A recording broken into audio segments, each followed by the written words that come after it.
తెలుగు కథా సౌరభాలకి స్వాగతం సుస్వాగతం. శ్రోతలకు నమస్కారం. ఈరోజు చదవబోయే కథ పిసినారి ఔదార్యం. రచనా పట్టణం విశారద. ఇది మన తెలుగు కథలు .comలో ప్రచురించడం జరిగింది. ఇక విందామా. జోగారావు చిన్నప్పటి నుంచి పిసినారి. అలా అంటే ఒప్పుకోడు. నా తత్వం దోబారా చేయకపోవడం అంటాడు. భార్య అన్నపూర్ణమ్మ దానికి క్లారిఫికేషన్ ఇస్తుంది. మీది ముమ్మాటికి పిసినకొట్టుతనమే, కనీస అవసరాలకు కూడా ఖర్చు పెట్టరు. మరి దీన్ని ఏమంటారు? పిసినకొట్టుతనం కాక దుబారా అంటే అవసరానికి మించి ఖర్చు పెట్టడం.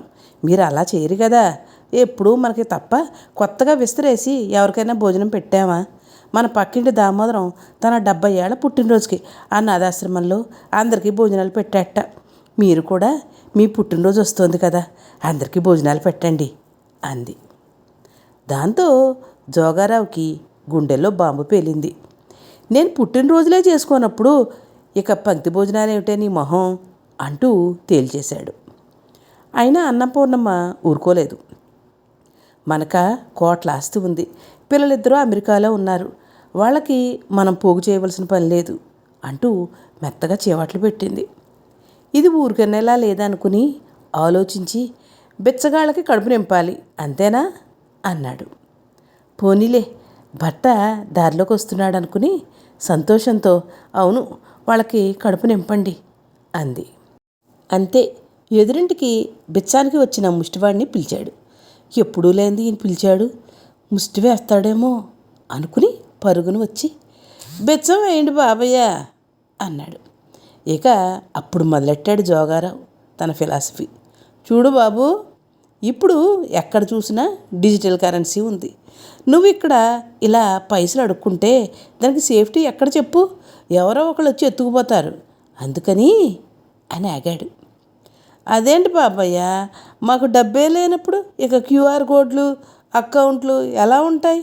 మీరేదో అయితే తెలిసి ₹1 వెయ్యండి బాబయ్య అన్నాడు బిచ్చగాడు.